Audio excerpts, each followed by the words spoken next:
Parashat Shavua, Parashá da semana, hoje se chama Behar. Em língua hebraica quer dizer no monte. Livro do Levítico, capítulo 25.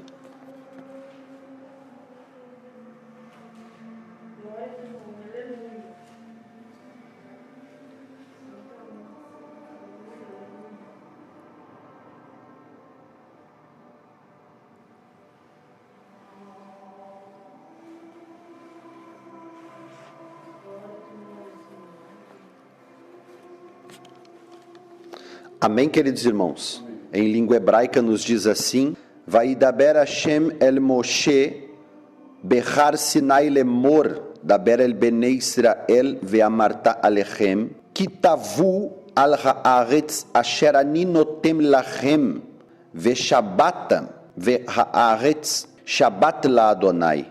Agora em português nos diz assim: E disse o Senhor a Moshe no Monte Sinai, dizendo: Fala aos filhos de Israel e dize-lhes: Quando tiveres entrado na terra que eu vos dou, a terra guardará um Shabat ao Eterno.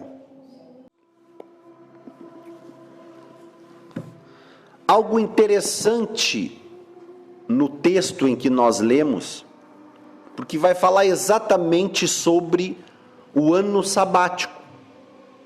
A Parashá, a porção desta semana, é a continuação da Parashá da semana passada. Nós falamos sobre algumas festas do Eterno, que inclusive foi tema do nosso shiur, da nossa aula também, né? E a porção então vai pegar alguma coisa, vai falar ainda do jubileu, do Yovel, em língua hebraica, e vai falar também sobre o Shemitah, que nós chamamos de, em língua hebraica, Shemitah, que quer dizer o ano sabático, onde o Eterno vai ordenar Israel trabalhar 6 anos a terra, vai semear, vai cultivar, mas no 7º ano o Eterno vai dizer que é para parar o serviço, não pode mexer com a terra, tem que deixar a terra descansar. E algo interessante no texto, porque quando começa o texto que nós lemos ali, que o Eterno vai inserir esse mandamento, ele começa falando primeiro sobre o ano sabático, primeiro sobre o descanso da terra, e depois ele vai falar: 6 anos trabalharás. Algo interessante, parece que está fora de ordem cronológica, porque o certo seria o Eterno primeiro falar dos 6 anos de trabalho, e depois dos 6 anos de trabalho, sim, vai guardar o Shabat.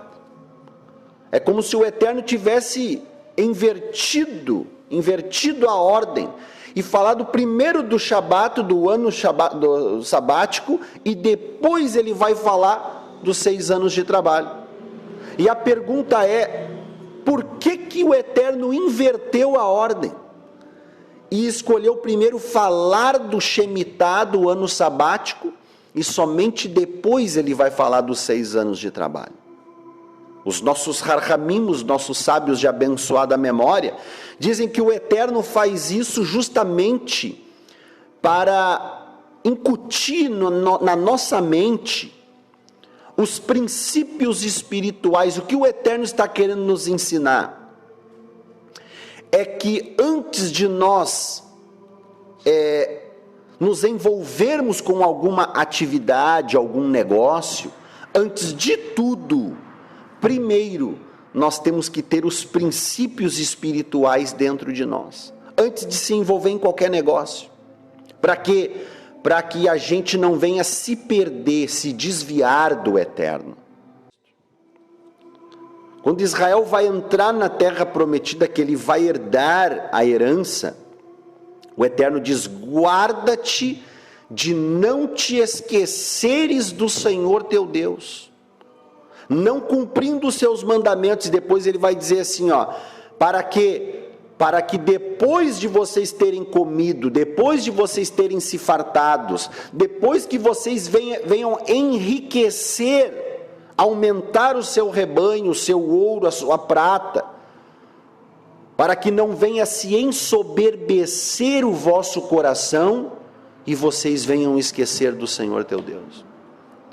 Então veja o que o Eterno está dizendo, porque quando nós entramos num negócio, e diga-se de passagem, a agricultura, por que o Eterno vai falar isso justamente vinculado ao campo, à agricultura? 6 anos vai semear, vai trabalhar a terra, no 7º vai descansar, porque naquele tempo, a economia do país girava em torno da agricultura. Ou seja, era o carro-chefe de Israel na época. Ou seja, Israel iria confiar uma terra que emana leite e mel, uma terra próspera. Ou seja, a cultura, a economia do país ia girar em torno da agricultura. Seria o carro-chefe. Mas olha o que o Eterno está dizendo. Vocês não vão confiar na agricultura por ser o carro-chefe. Vocês vão confiar em mim. O que o Eterno está dizendo? O que vai prosperar vocês não é a força do teu braço. O que vai prosperar vocês sou eu, Adonai. Eu é que vou abençoar vocês. Olha só. O segredo da prosperidade, da parnassá, que nós falamos em língua hebraica, o segredo da prosperidade do povo judeu está no Eterno. E tem aquele ditado, né? Que Israel, o judeu geralmente é rico. Depende do ângulo que se vê, do que se define riqueza. Mas o segredo da parnassá, o segredo da riqueza, o segredo da prosperidade de Israel não é o próprio povo, mas é o próprio Eterno, a bênção do Eterno. Então veja que o Eterno vai dizer lá no capítulo 25, primeiro vocês vão guardar o Shabat. Ele já vai falar de cara o princípio espiritual, porque homem de Deus e mulher de Deus, quando vão se envolver em algum negócio, a primeira coisa que faz é consagrar o seu negócio a Deus. E é como se o Eterno estivesse falando, vocês vão semear 6 anos, o 7º ano vocês vão consagrar a terra para mim, e não vão trabalhar, e eu vou abençoar vocês 3 vezes mais no 6º ano, de maneira que vocês venham o quê?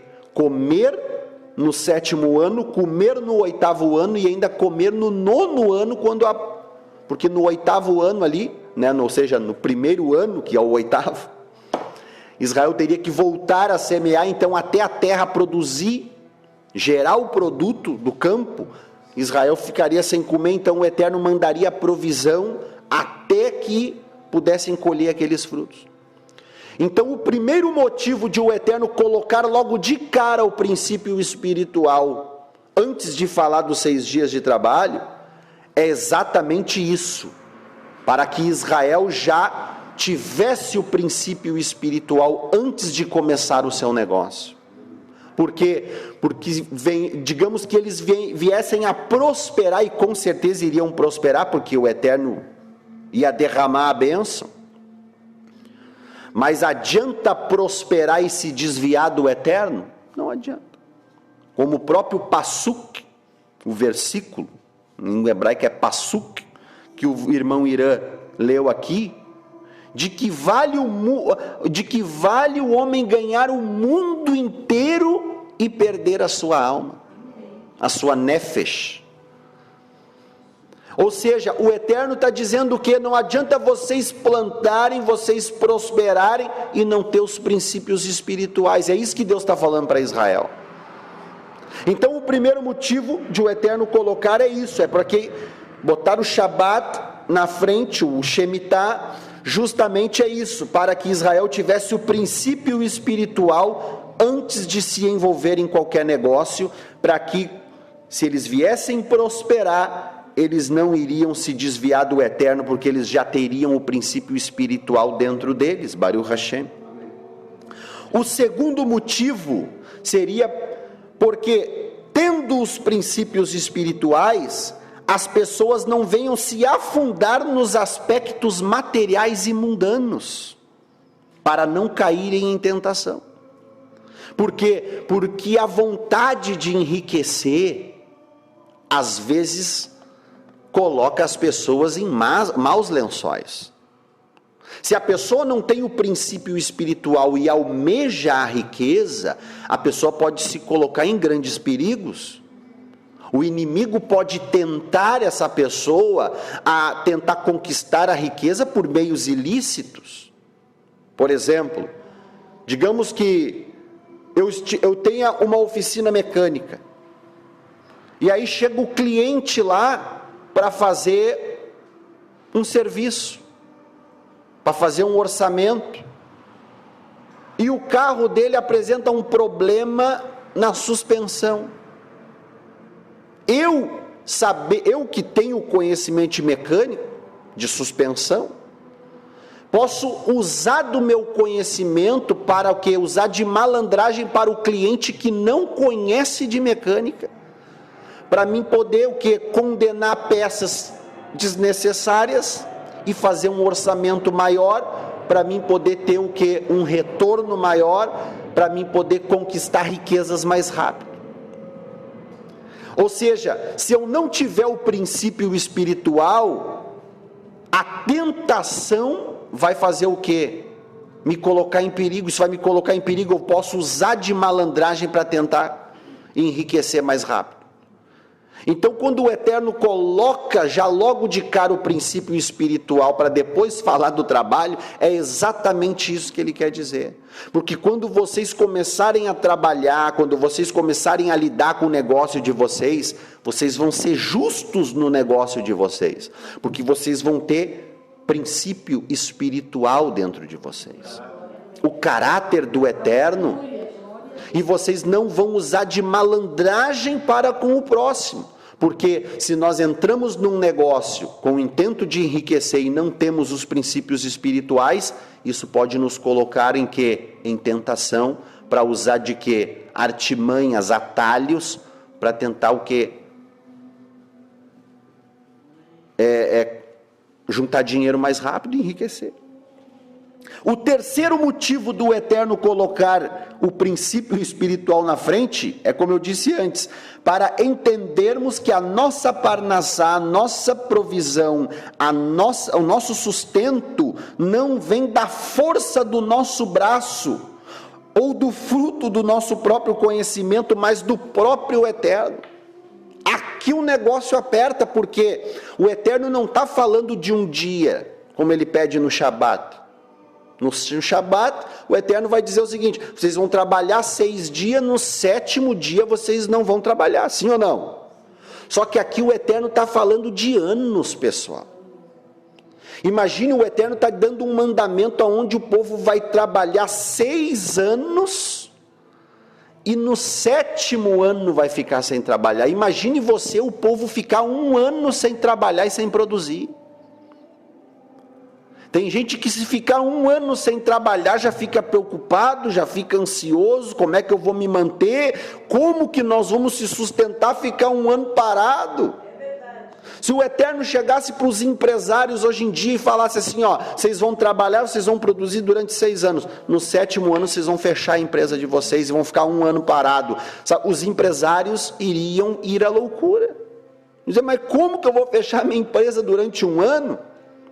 Por que o Eterno faz isso? Justamente para o povo entender que a prosperidade, a parnassá, o sustento na vida dele, não vem da força do braço e nem do fruto do conhecimento deles, mas é que é o próprio Eterno que envia o sustento. É onde o Eterno desafia o povo a ficar 1 ano parado, e ele diz: ó, eu vou fazer um milagre, vou fazer a terra produzir 3 vezes mais.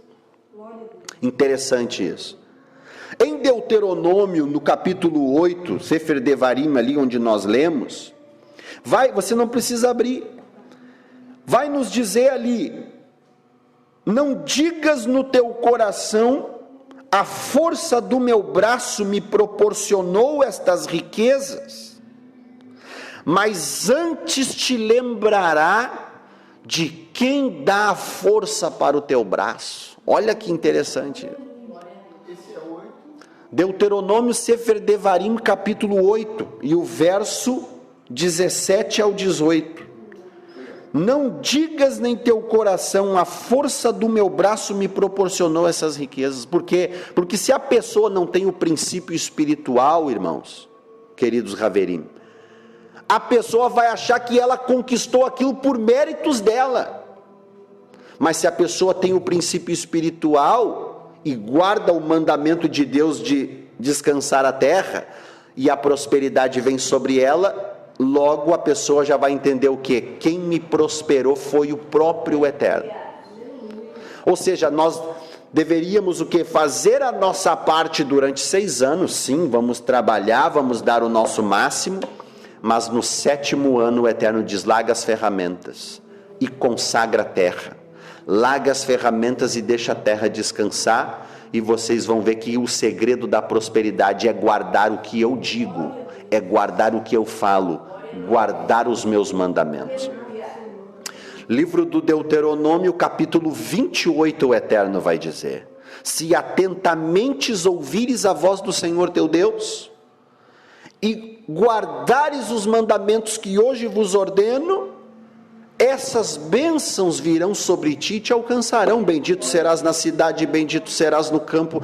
Então, o segredo da prosperidade de Israel é guardar os mandamentos de Hashem, e Ele vai abençoar o povo, Ele vai nos abençoar. O segredo da Parnassá de Israel é guardar os mandamentos do Eterno. Então esse é o motivo. Ou seja, o Eterno coloca o princípio espiritual para que nós não venhamos, ou seja, quando entrar em algum negócio, nós já termos os princípios espirituais, para que nós não venhamos o quê? Cair em tentação, para que nós não venhamos se desviar do Eterno, e para que nós venhamos o quê? Entender que não é a força do nosso braço, nem o fruto do nosso trabalho, mas é Ele o segredo da nossa Parnassá. E o interessante ali, quando fala que é para nós aprendermos, ou melhor, para nós não venhamos afundar nos aspectos materiais e mundanos, para não cair em tentação, Rav Shaul, o apóstolo Paulo, vai escrever algo a Timóteo, no capítulo 6, verso 9, ele vai dizer: mas os que querem ficar ricos caem em tentação. Veja se não é o que eu estava falando. O próprio apóstolo Paulo, Rabi Shaul, vai falar, mas aqui, 1 Timóteo 6, verso 9, mas os que querem ficar ricos caem em tentação e em laço, e em muitas concupiscências loucas e nocivas, as quais submergem os homens na ruína e na perdição. No momento em que nós temos essa inclinação ao dinheiro, à avareza, Hassatã, o nosso adversário, ele nos observa. E o que ele vai fazer? Enviar bandejas, as famosas bandejas do inimigo, para ver se a gente faz coisas erradas, para tentar adquirir riqueza mais rápido, para que nós venhamos o que? Cair na perdição, na ruína, como Shaul, o apóstolo Paulo está falando aqui a Timóteo. Esse mandamento de guardar Shemitah, de guardar, descansar a terra, nós chamamos de mitzvah de bitachon, em língua hebraica. Mitzvah de bitachon significa o quê? Um mandamento de confiança. Ou seja, tem que confiar muito em Deus para parar a empresa durante 1 ano. E aqui é algo interessante, porque os nossos harhamim, os nossos sábios vão dizer que havia 2 bênçãos específicas para quem guardava esse ano sabático. Uma bênção era para aqueles que questionavam o mandamento, mas mesmo assim praticavam, e outra brachá, outra bênção para aqueles que guardavam o mandamento sem questionar. Conforme se nós abrimos ali no livro do Levítico, no capítulo 25, não sei se você tem aberto aí ainda, se não tem aberto, você não precisa abrir. No capítulo 25, no verso 20 e 21, quando o Eterno está falando do ano de Shemitah, está escrito assim: se disserdes que comeremos no 7º ano, visto que não havemos de semear, nem colher o nosso produto. Veja bem, aqui o Eterno está dizendo assim, para aqueles que irão questionar essa mitzvah, esse mandamento, dizendo: que comeremos no 7º ano, visto que não havemos de semear, nem colher o nosso produto? Eu enviarei a minha brachá, a minha bênção sobre vós, no 6º ano, para que dê fruto por 3 anos. No 8º ano semeareis e comereis da colheita anterior até o 9º ano. Por isso que se chama mitzvah de bitachon, um mandamento de confiança. O Eterno está dizendo: eu quero que vocês confiem em mim. Parem de produzir na terra e eu vou mandar a bênção específica. Aí o Eterno diz assim, e se você disser, se perguntar no seu coração, questionar esse mandamento dizendo: mas o que nós vamos comer durante esse ano que tivermos parado?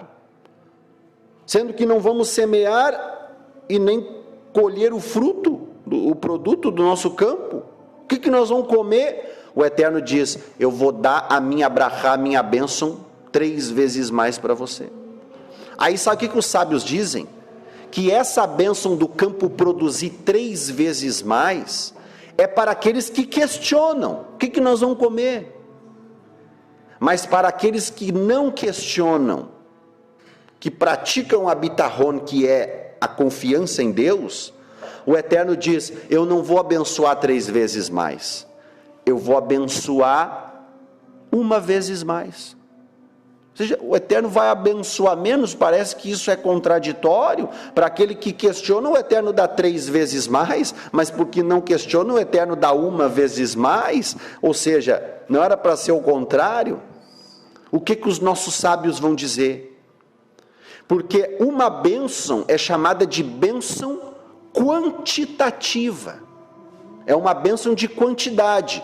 Já para o que não questiona, não é bênção de quantidade, é uma bênção de qualidade. Tem diferença de quantidade e qualidade. Porque para aqueles que questionam, o Eterno vai dar 3 vezes mais, já que é para calar a boca deles. Mas em compensação, eles vão ter que pagar mais funcionário para poder descascar o fruto do campo, eles vão ter que construir celeiros maiores, eles vão ter gastos. Ou seja, eles vão ganhar mais, mas eles também vão gastar mais. Mas para os que não questionam, o Eterno promete o quê? A bênção 1 vez só, como ele sempre manda, porque só que essa bênção que ele vai mandar, que é 1 vez mais, ela vai te render mais do que a bênção triplicada. Por quê? Porque ela não vai te render prejuízo, você não vai ter muito gasto, ou seja, você vai comer pouco e vai se saciar, e essa bênção vai te durar 3 anos. Ou seja, uma bênção é quantitativa e a outra bênção é qualitativa. Uma é qualidade e a outra é quantidade. É o famoso exemplo dos 2 homens, um ganha 20 mil e o outro ganha 10 mil. Veja, porque as pessoas confundem a parnassá, a prosperidade, com muito dinheiro, e isso não é verdade. A parnassá é a qualidade de vida, é a estabilidade financeira. Ela não vem através do acúmulo de dinheiro. É a história dos 2 homens, um ganha 20 mil, o outro ganha 10 mil, mas o que ganha 10 mil reais vive melhor do que o que ganha 20 mil. Porque o que ganha 20 mil quebra o carro toda hora, fura o pneu, tem prejuízo. É ou não é assim ou não? Sim. mas aquele que ganha 10 mil vive uma vida plena. As coisas não quebram, as coisas não estragam, ele tem menos prejuízo. Então é mais ou menos isso que o Eterno fala. Para aqueles que questionam essa mitzvah, esse mandamento, eu vou mandar 3 vezes mais, porque vocês vão ter mais despesas. Mas para aqueles que não questionam o mandamento, vou mandar uma vez só e vai ser o suficiente para você. Você vai se saciar, você vai viver uma vida plena. Baruch Hashem, aleluia, Baruch Hashem. Essa porção, essa paraxá também vai falar de justiça, porque vai falando de campo. Vai semear 6 dias, no 7º vai descansar. Em um dado momento da porção, o Eterno vai dizer assim, vai dar mandamentos relacionados à venda e compra de campos de propriedade. Que vai falar do jubileu do Iovel, e logo já vou explicar. Ou seja, o Eterno vai falar sobre a justiça na hora de negociar um campo com o próximo e na hora de comprar. O mandamento é que nós não podemos lograr o nosso próximo. Lá no Passuk, no versículo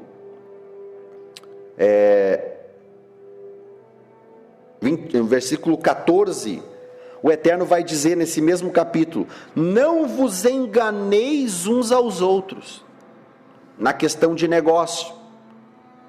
Como é que funcionava naquela época?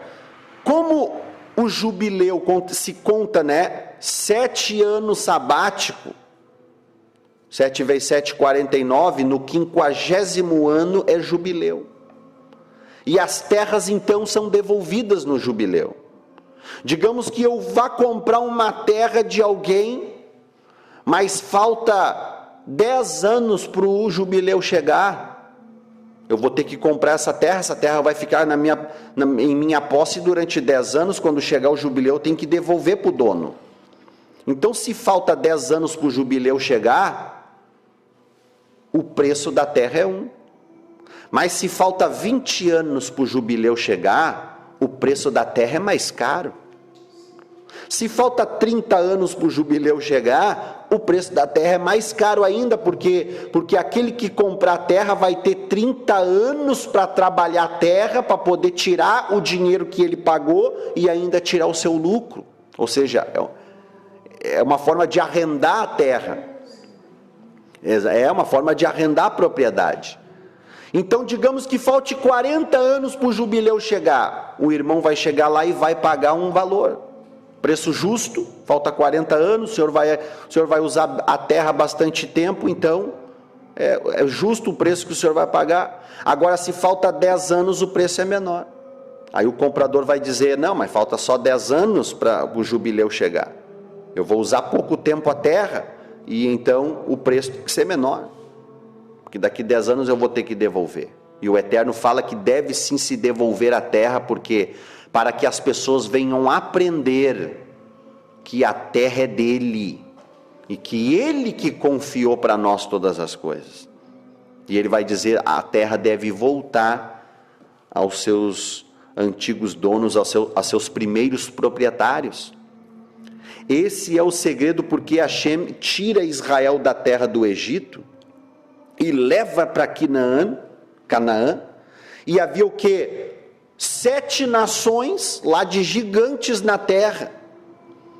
E o Eterno, através das guerras que Israel enfrenta, ele vai enxotando os povos e toma as terras para ele.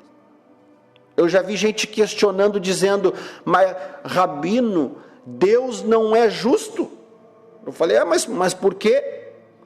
Porque Deus tirou pessoas de dentro das suas casas para dar para Israel, e essas pessoas foram morar onde? Então eu respondi dizendo: essas terras nunca foram deles, essas terras já eram de Abraão antes do cativeiro no Egito. O Eterno já havia dado essas terras a Abraão, ele havia prometido, ele falou a Abraão: essas terras, tudo que você está vendo, será sua e da sua descendência. Deus, Hashem, deu a Abraão as terras das suas peregrinações, já era de Israel.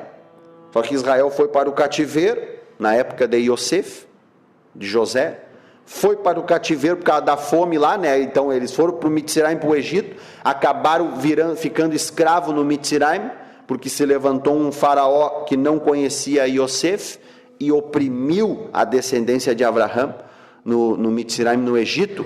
E quando Israel, depois do cativeiro do Egito, sai rumo a Canaã, tem gente morando nas terras deles. E o que Hashem faz? Tira esse povo e devolve as terras aos seus respectivos donos, que é Israel.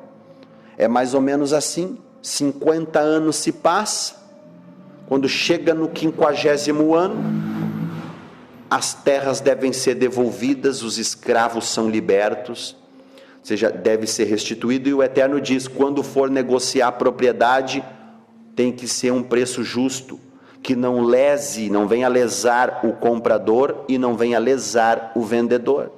Nenhum deve enganar uns aos outros. Por quê? Porque tem gente que serve a Deus e gosta de passar a perna nos outros. Inclusive, há boatos, né? Alguns estudos que dizem que quando Rav Shaul, o apóstolo Paulo, fala de Emineu e Fileto, que ele entrega a Satã, lá ele fala, entreguei a Satanás. Alguns dizem que o mal que esses dois irmãos causavam na congregação, era que eles gostavam de passar a perna nos irmãos. Se diziam homens de Deus, mas quando se tratava de negócio, gostava de passar a perna nos irmãos.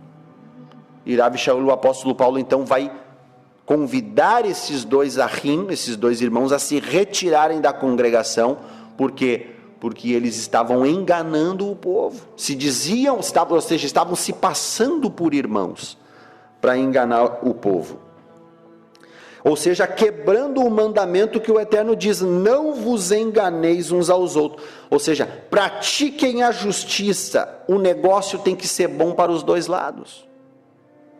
Aquele negócio que faz a pessoa sentir que saiu perdendo, esse não é o bom negócio. Se dois irmãos fizerem um negócio e alguém sentir a sensação de que saiu perdendo, não foi justo esse negócio. E é exatamente isso que o Eterno está dizendo aqui. Tem que ser bom para os dois lados. Por quê?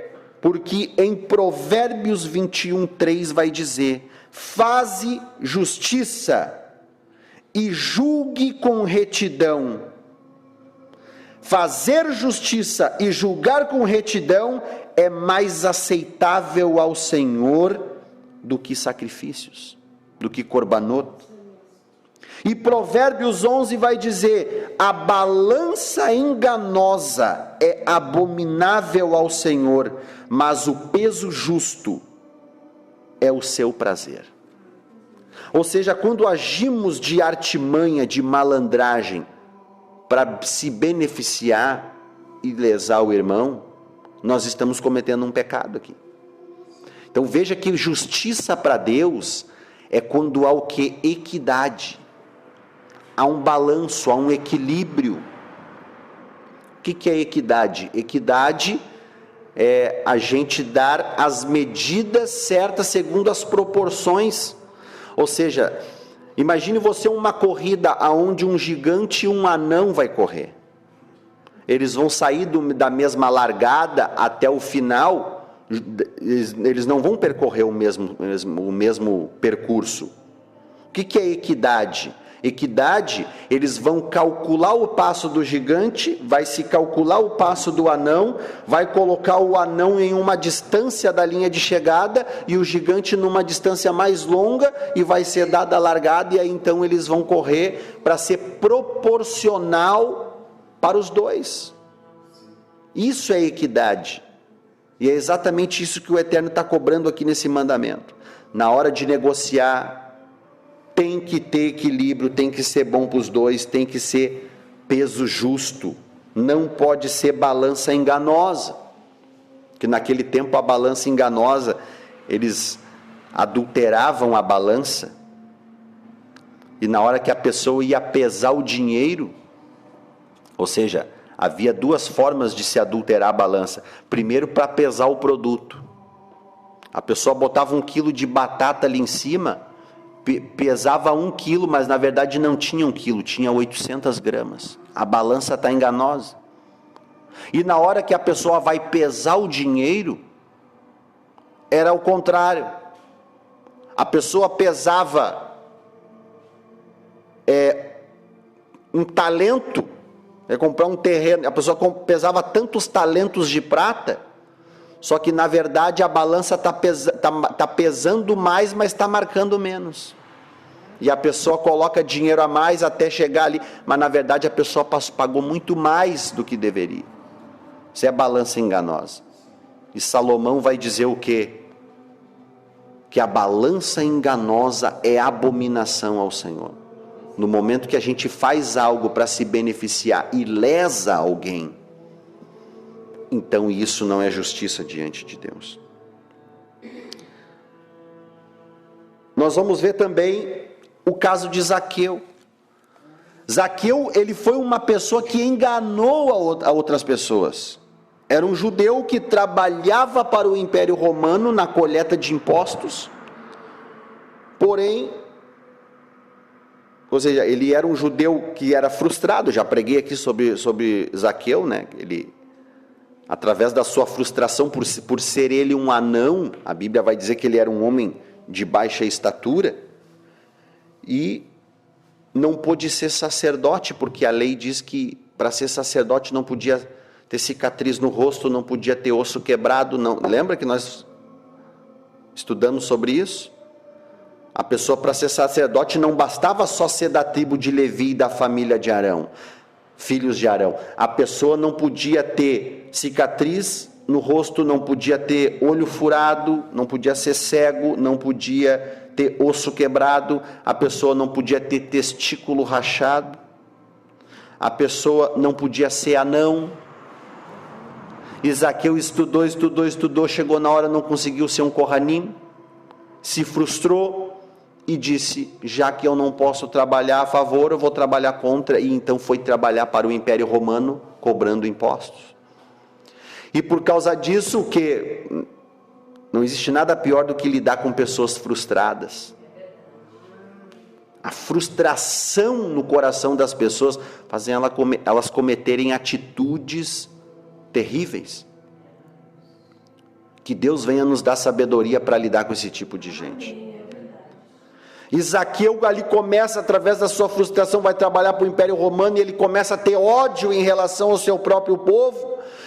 E Zaqueu não era um simples cobrador de impostos. Zaqueu, ele era o chefe dos cobradores de impostos. Zaqueu era o chefe, o maioral. E o cobrador de imposto, ele tinha uma característica, porque eles ficavam nas fronteiras da cidade, e eles diziam, a pessoa ia entrar na cidade, eles diziam: para entrar aqui custa tanto, eles cobravam o preço que eles queriam. E a pessoa tinha que pagar, senão não passava. E Zaqueu se enriqueceu, a Bíblia vai dizer que ele era rico, ele se enriqueceu em cima do quê? Defraudando o próximo. Vê se não é o passuque aqui, o versículo que Deus está falando. Não vos defraudeis, não vos enganem. E Zaqueu se desvia das mitzvah do Eterno, se desvia dos caminhos de Hashem, e começa a defraudar a sua própria nação. E é por isso que os cobradores de impostos eram odiados pelo povo Yudim, pelo povo judeu, porque eles eram considerados traidores. Eram judeus que trabalhavam para uma nação pagã que oprimia a sua nação, e eles eram opressores da sua própria nação. E Zaqueu, o homem rico, as escrituras vão dizer lá na Bessorá de Lucas, no Evangelho de Lucas, Zaqueu era um homem rico, mas as escrituras vão dizer o quê? Que Zaqueu defraudava as pessoas. Ou seja, a riqueza que ele adquiriu foi por meio ilícitos, dando golpe em seus próprios compatriotas. Isso para Deus é abominável.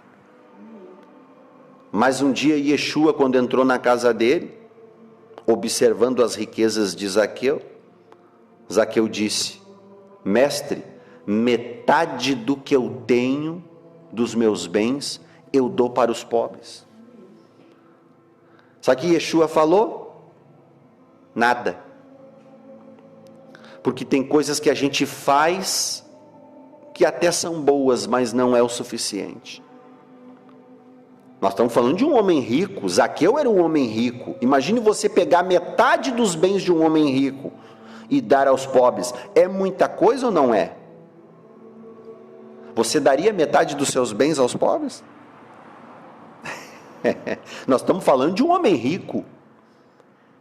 Zaqueu daria bastante coisa, sim ou não? Daria bastante coisa.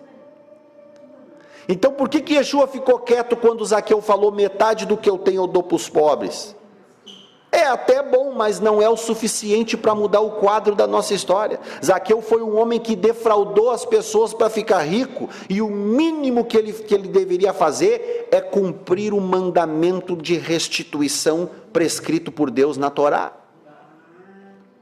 E o mandamento de restituição não é dar metade dos bens, é retribuir aquele a quem ele lesou 4 vezes mais.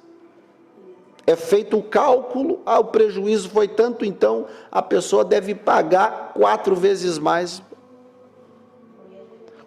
Quando Zaqueu falou, metade dos meus bens eu dou para os pobres, Yeshua ficou quieto.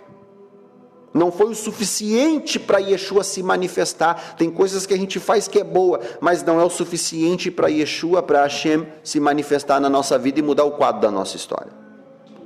O que vai demonstrar que Zaqueu realmente fez techuvá, o que vai demonstrar o que realmente Zaqueu produziu um fruto de techuvá, de arrependimento, é fazer o quê? Cumprir o mandamento.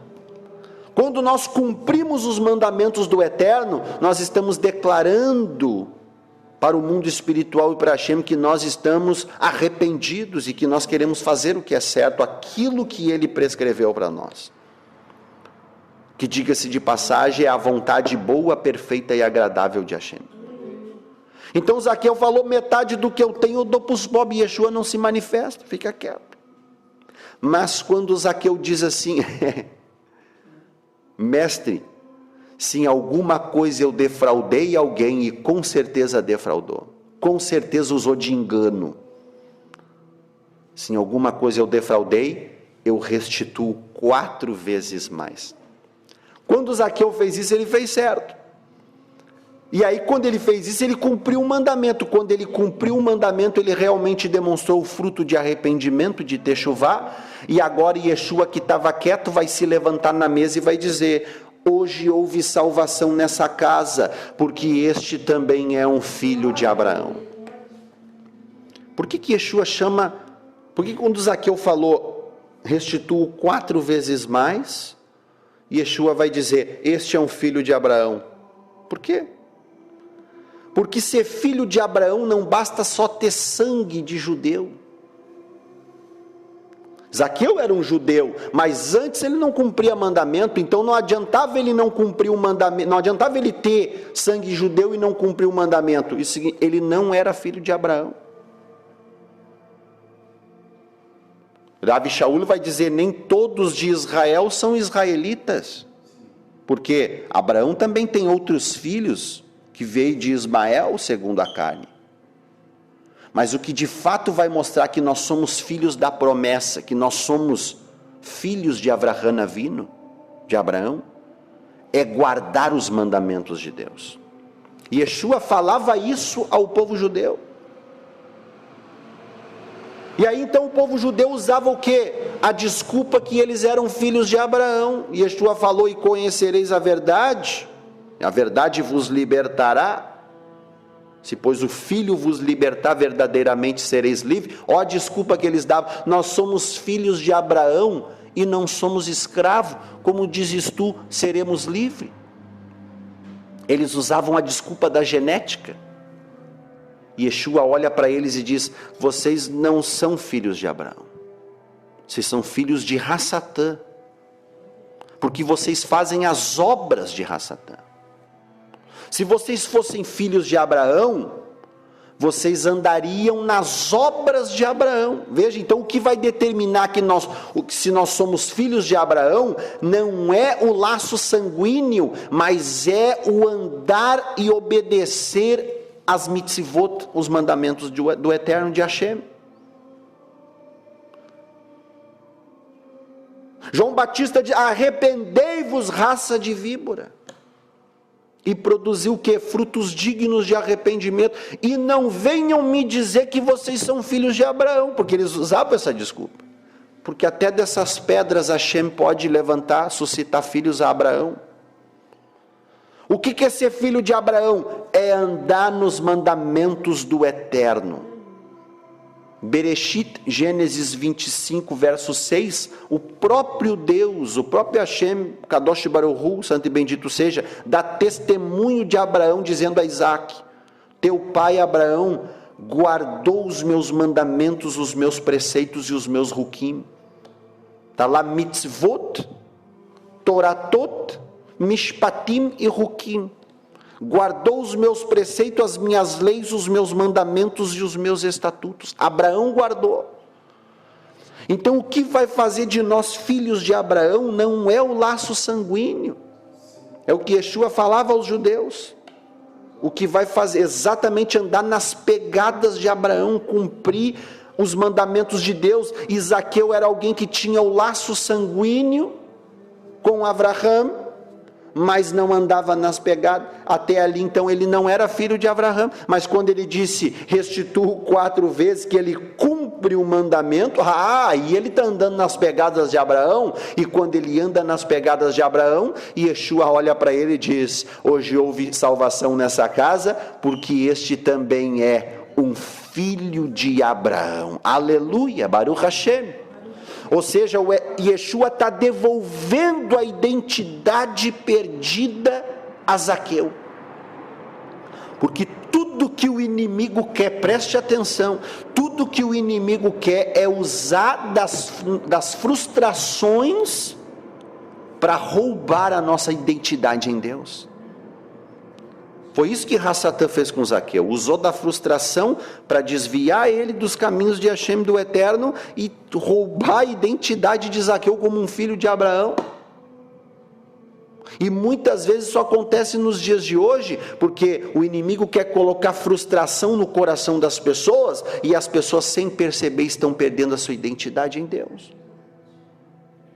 Eu sou uma pessoa que eu já me deparei várias vezes com pessoas frustradas, que olham para a gente de uma maneira estranha, às vezes com inveja, com ciúmes. Qual de nós já não passou por isso? De lidar com pessoas assim. E às vezes são pessoas queridas e amadas. E o inimigo usa da frustração para roubar essa identidade. E tem muito disso dentro da casa de Deus, dentro do povo de Deus.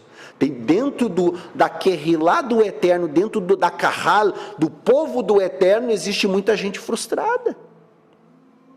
Glorificando a Deus, adorando a Deus, pregando nos altares, são frustrados, ciumentos, invejosos. Que nós venhamos cuidar do nosso coração, não defraudar o próximo, andar no caminho da retidão. O Eterno fala lá no Sefer Yirmiyahu, Jeremias, o Eterno diz: não se gloria o sábio na sua sabedoria, nem o forte na sua força, e nem o rico na sua riqueza. Mas o que se gloriar, se glorie nisso, em misericórdia, em bondade, em justiça, porque dessas coisas me agrado, diz o Senhor. Baruch Hashem. Yeshua então devolve a identidade a Zaqueu. Isso é forte, né? Cumpriu a mitzvah, ou seja, ele cumpriu o mandamento onde ele restitui, porque ele era alguém que tinha defraudado muitas pessoas.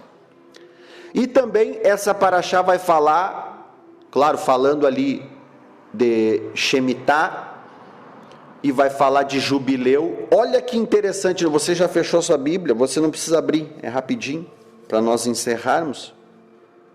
No verso 25, perdão, no verso 9 e o verso 10 do capítulo 25 de Vaikra do Levítico, o Eterno vai dizer assim: então no 7º mês, aos 10 do mês, fará soar fortemente a trombeta, no dia da expiação, fareis passar a trombeta por toda a vossa terra, santificareis o 50º ano, e proclamareis liberdade na terra a todos os seus moradores. Ano de jubileu vos será, e cada um de vós retornará à sua possessão, e cada um de vós voltará à sua família. Ou seja, no ano de jubileu as terras são devolvidas, os escravos são libertos, mas o que eu quero chamar a atenção aqui é que o Eterno fala o que? No 7º mês, aos 10, ou seja, aos 10 do mês que ele fala ali, é no 10º dia. E ele vai dizer: farás passar a trombeta em toda a vossa terra no dia da expiação. Sabe que dia é esse? Yom Kippur. Dia do perdão, a palavra Kippur vem da palavra capará em língua hebraica, quer dizer expiação. Yom é dia, Kippur, o dia do perdão. Yom Kippur vem da palavra capará, ou seja, Yom Kippur, dia da expiação. Quando Hashem fala, ó, vai passar no 50º ano, quando vocês contarem 7 anos, 7 semanas, 7 Shemitah, anos de Shemitah, vai dar 7 vezes 7, 49, no 50º ano, vocês vão passar a trombeta num dia específico, ele vai dizer. Ou seja, no dia de Yom Kippur.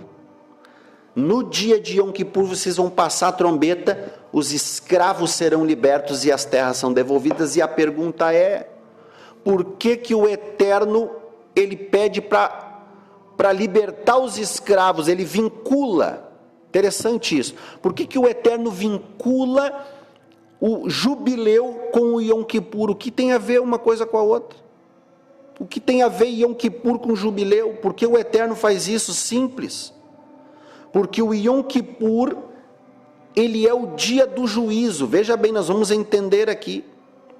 Quando nós falamos de jubileu e Yom Kippur, nós estamos falando das duas manifestações messiânicas. Olha que interessante, isso aqui é muito forte que eu vou falar. Quando nós falamos de jubileu e Yom Kippur, isso é as duas faces da moeda. É as duas manifestações messiânicas, e eu vou provar isso para você. Vamos abrir Isaías 61. Yeshayahu, Isaías, capítulo 61, vai endossar isso que eu estou falando.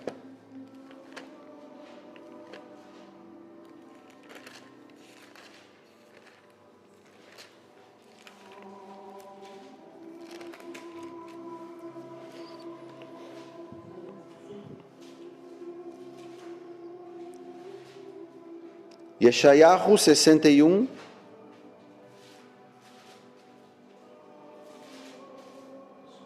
Amém? Diz assim: Ruach Adonai Elai, o Espírito do Senhor está sobre mim, porque o Senhor me ungiu para pregar as boas novas aos pobres, enviou-me a restaurar os contritos de coração, e proclamar liberdade aos cativos. Veja bem, que dia é que os escravos são libertos? Não é no jubileu? Vamos lá. Proclamar liberdade aos cativos, e abertura de prisão aos presos, e apregoar o ano aceitável do Senhor, e o dia da vingança do nosso Deus. Sim ou não? Esse último passuque aqui, esse último versículo aqui que fala apregoar o ano aceitável do Senhor e o dia da vingança do nosso Deus, é exatamente, isso está extremamente vinculado com o passuque que nós lemos lá na Parashá, em Vaikra, Levítico 25. Quando o Eterno diz, é no Yom Kippur que vocês vão tocar a trombeta e vão anunciar o jubileu, no 50º ano. Por quê? Porque quando a Escritura fala que isso aqui é uma profecia messiânica, essa profecia está falando de Mashiach. Quem é que vai receber o espírito de Adonai para dar liberdade aos cativos, abertura de prisão aos presos, restaurar? É o Mashiach, ele vai receber esse espírito. Ou seja, que para nós que cremos é Yeshua. Ou seja, então a função do Mashiach, de Yeshua, está ali no verso 2.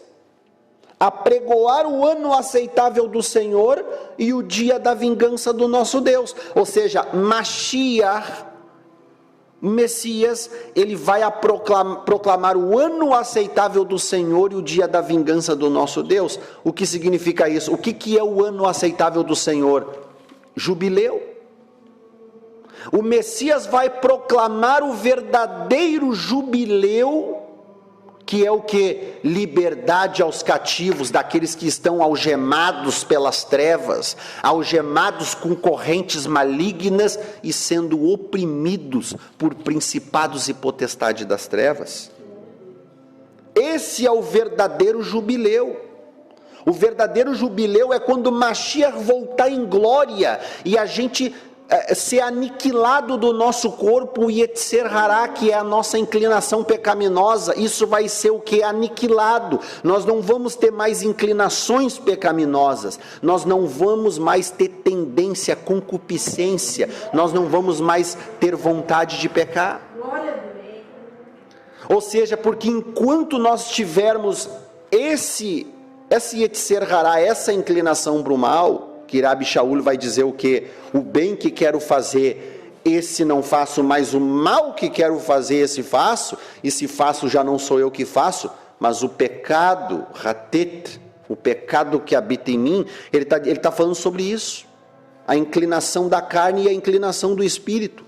A inclinação do espírito, Yetzer Hatov, a boa inclinação, porque o espírito se inclina para as coisas de Hashem, mas o Yetzer Hará é a inclinação do mal. E ele vai dizer, o mal que habita em mim, se sou eu, já não sou eu que faço, mas o mal que habita em mim, ou seja, a inclinação pecaminosa que está dentro de mim, é que faz eu ter essa tendência a praticar o mal. E que nós vamos o que? E Rabi Shaul vai comparar isso, que vai dizer que isso está preso a nós, que ele vai dizer, quem me livrará do corpo dessa morte? Porque a sentença romana era o quê? Se um homicida, alguém matasse um homem, uma das sentenças romanas era prender o cadáver ao assassino, de maneira que ele não conseguia se desvencilhar do corpo do cadáver, e ele era solto no deserto. E você sabe que o corpo humano, ele começa a entrar em estado de putrefação, de decomposição muito rápido, e ele começa a emitir gases tóxicos. Ou seja, a pessoa era solta no deserto com aquele corpo preso a ela, e aí aquele cadáver soltando gases tóxicos, a pessoa podia morrer cheirando aqueles gases ali. E o que os romanos diziam? Se viver foi da vontade de Deus, se morrer também foi da vontade de Deus. Rabi Shaul, o apóstolo Paulo, compara esse corpo, esse cadáver ao Yetzer Hará, a essa inclinação pecaminosa da nossa carne. Ele vai dizer, quem me livrará do corpo dessa morte? Ou seja, quem vai me livrar desse pecado, dessa inclinação que habita em mim, dessa tendência que eu tenho para o erro? Quem me livrará disso aí? E Rabi Shaul vai dizer, dou graças a Deus por Yeshua HaMashiach, aleluia, porque segundo o homem interior, eu tenho prazer na lei de Deus, na Torá do Eterno, mas segundo a carne eu tenho prazer no pecado. Yeshua é que vai nos libertar desse corpo, dessa morte, ou seja, ele vai executar, ele vai cumprir, efetuar o verdadeiro jubileu nas nossas vidas, libertando aos cativos.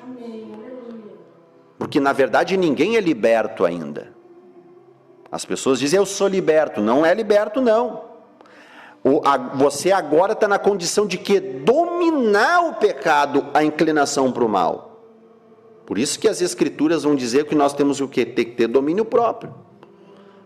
Ou seja, ainda a gente tem aquela inclinação, só que agora a gente não cede a ela, a gente pelo Ruach HaKodesh, o Espírito da Santidade de Hashem, que habita em nós, ele nos auxilia o quê? A dominar o pecado, essa inclinação, e andar na inclinação boa.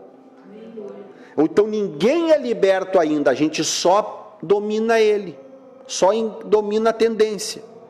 Nós vamos ser libertos mesmo quando a gente chegar naquele dia e Yeshua voltar e a tendência para o pecado, a inclinação para o mal, ela ser aniquilada do nosso ser e a gente não vai ter mais essa inclinação, essa tendência a desobedecer a Deus. Esse é o verdadeiro jubileu. Então, quando as escrituras falam aqui que um dos papéis do Mashiach é anunciar, proclamar o que? O ano aceitável do Senhor. Ele está dizendo, eu fui ungido para dar liberdade aos cativos, para pôr liberdade aos oprimidos, para restaurar aqueles que têm o coração aquebrantado e oprimido, para libertar das prisões os presos, os algemados, para proclamar o ano aceitável, ou seja, eu vim para proclamar o jubileu. E ele diz assim, e o dia da vingança do nosso Deus, e aqui é o outro lado da moeda. Eu estou explicando o versículo lá do Levítico. Porque quando o texto fala, quando Yeshayahu, Isaías fala que o Messias vai anunciar o ano aceitável do Senhor, ele está falando do jubileu, mas quando fala, e o dia da vingança do nosso Deus, de Elohim, está dizendo o quê? Yom Kippur. Porque o Yom Kippur é o dia da vingança do nosso Deus, é o dia do julgamento, é onde Hashem se vinga de seus inimigos. Ali ele dá a paga conforme as obras de cada um. No Yom Kippur o livro da vida é aberto, e Hashem está julgando as nações. Ali ele decide quem vai viver, quem vai morrer, quem vai nascer, quem vai sobreviver, quem vai ser curado, quem vai ficar enfermo, quem vai prosperar, quem vai ficar na miséria. Ali no Yom Kippur é onde Hashem determina. Por isso que é conhecido como o dia da vingança do nosso Deus, porque se nós não andarmos na linha, Hashem, ele é fiel e justo para nos julgar, e ele vai dar a paga segundo as nossas obras. Então, quando fala ali ano aceitável do Senhor, jubileu, e o dia da vingança do nosso Deus, Yom Kippur. Veja que interessante, lá no Levítico diz o quê? No 50º ano, que é o Yovel, o jubileu, vocês vão tocar a trombeta e vão proclamar o jubileu quando? No dia da expiação, no Yom Kippur, está vinculado. Olha que interessante agora, para vocês verem realmente o que eu estou falando. Nós vamos abrir um texto para encerrar, Lucas capítulo 4, aonde Yeshua entra na sinagoga na Querrilá, e ele faz a leitura desse texto que nós lemos em Isaías. É muito interessante isso. Não sei se os irmãos, os Ahim, estão entendendo o que o Eterno está querendo nos ensinar aqui.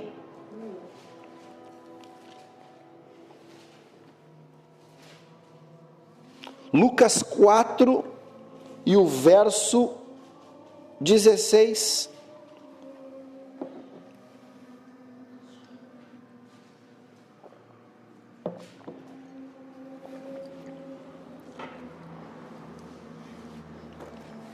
Amém?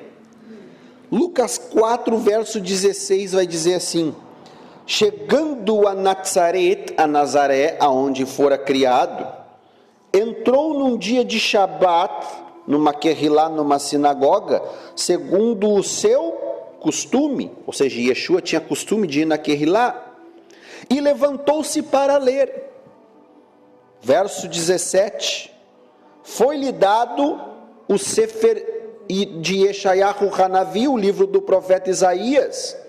Ao abrir o livro, achou o lugar onde estava escrito: Ruach Adonai Elai, o Espírito de Hashem, de Adonai, está sobre mim, porque ele me ungiu para evangelizar os pobres, enviou-me para pregoar liberdade aos cativos, dar vista aos cegos e pôr em liberdade os oprimidos, e anunciar o ano aceitável do...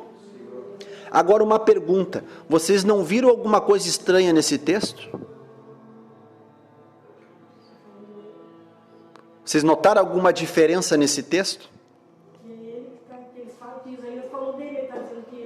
Que ele chegou, mas tem alguma coisa errada nesse texto aí. Não digo que é um erro, mas existe algo, um detalhe nesse texto aí, muito interessante. Que ele não concluiu a leitura. Porque ele diz, para apregoar o ano aceitável do Senhor e para. Ele não fala assim, ó, e o dia da vingança do nosso Deus. Viu que ele não concluiu a leitura? Conseguiram perceber? Exatamente por que ele não concluiu a leitura? Lembra que eu falei que está contido aqui Jubileu e Yom Kippur e as duas manifestações messiânicas? Ou seja, ele quando leu o texto de Yeshayahu na Kehilá, na sinagoga, que ele fala, eu vim para proclamar o ano aceitável do Senhor e para, ele está dizendo o quê? Essa primeira vinda, eu vim executar o quê? O Corban, o sacrifício que vai libertar vocês das prisões. O ano aceitável do Senhor é a primeira vinda de Mashiach. Mas por que ele não fala o dia da vingança do nosso Deus? Porque o dia da vingança do nosso Deus não aconteceu ainda. Ele não veio para executar o dia da vingança do nosso Deus na primeira vinda. Ele vai executar o dia da vingança do nosso Deus na segunda vinda, quando ele voltar em glória e os céus se abrirem e ele descer entronizado, aleluia, e ele dizer o que? Se assentar sobre o trono de Davi de Jerusalém, e de lá ele vai julgar as nações, e ali ele vai derrotar os seus inimigos, aleluia. Aleluia. Davi Hamelech, o rei Davi, profetizou dizendo, e disse Adonai ao meu Senhor, e disse o Senhor ao meu Senhor, assenta-te à minha direita, até que os teus inimigos seja colocado por estrada dos teus pés. Naquele dia que ele voltar em Yom Kippur, conforme nós já aprendemos aqui nos Shiurim, nas aulas, que o Yom Kippur ele é o dia da trombeta, do Tekiah Gadol, a trombeta comprida. Lembra que nós estudamos? Quando ele voltar em glória, ali, ele vai se assentar no trono de Davi e vai reinar sobre toda a terra. Baruch Hashem.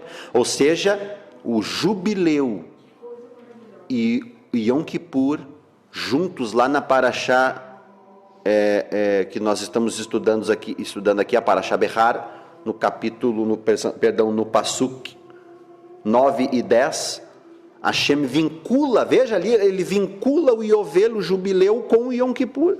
No 50º ano, vocês vão somar, né? Vocês vão multiplicar, vocês vão contar 7 Shemitah, 7 anos sabático. Ou seja, uma semana de anos, 7 dias nessa semana de anos, 7 vezes 7, 49, no 50º ano. No 7º mês, aos 10 do mês, no Yom Kippur, no dia da expiação, vocês vão passar a trombeta. Ele vincula o jubileu com o dia do Yom Kippur. Por quê? Porque as duas manifestações messiânicas é onde ele vai proclamar liberdade aos cativos e anunciar o que? O dia da vingança do nosso Deus, e vai reger com cetro de ferro, Baruch Hashem. Amém, meus irmãos? Vamos nos colocar de pé. Aleluia, Baruch Hashem. Agora, quando você se deparar com esses textos, vocês vão ver, aqui é as duas manifestações do Messias. E aí você vai vincular o que? Isaías 61 e Lucas capítulo 4, verso 16 em diante ali. Que tremendo isso, meus irmãos.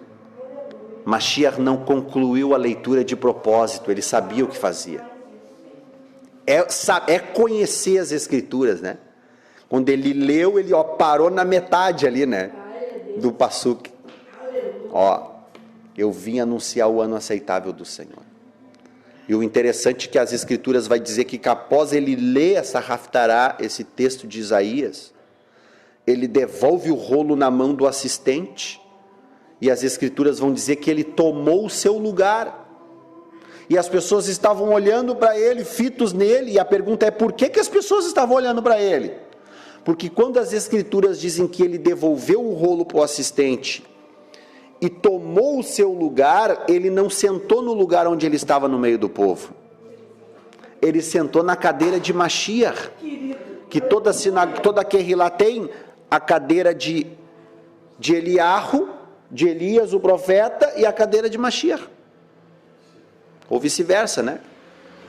Então Yeshua devolveu na mão, ninguém senta na cadeira de Mashiach. Quando a Bíblia diz que ele devolveu o rolo e voltou para o seu lugar, não é que ele deu o rolo na mão do Shamash, do assistente, e veio para cá, não. Ele devolveu a Megilá, o rolo do profeta aqui, e veio na cadeira de Mashiach. Por isso que está todo mundo olhando para ele, e ele senta aqui, ó, na cadeira de Mashiach, e diz: hoje acabou de se cumprir as escrituras. Aleluia, Baruch Hashem. Por isso que queriam matar ele. É saber quem ele é de verdade. Isso é autoridade, é saber quem ele é. Tudo que o inimigo quer usar das nossas frustrações para tirar a nossa identidade em Deus. E ele tentou fazer isso com Yeshua. Se tu és filho de Deus, transforme as pedras em pães. Tentando botar à prova, em xeque a identidade. E Yeshua não tem que provar nada para Satanás, para Hassatã. Ele sabe muito bem quem ele é, e por saber quem ele é, olha que autoridade se assentou na cadeira de Mashiach. Nunca, tem que ter autoridade ou não tem que ter? Hoje acabou de se cumprir, ou seja, eu cheguei para proclamar liberdade aos cativos. Baruch Hashem. Amém, meus irmãos? Vamos adorar a Deus.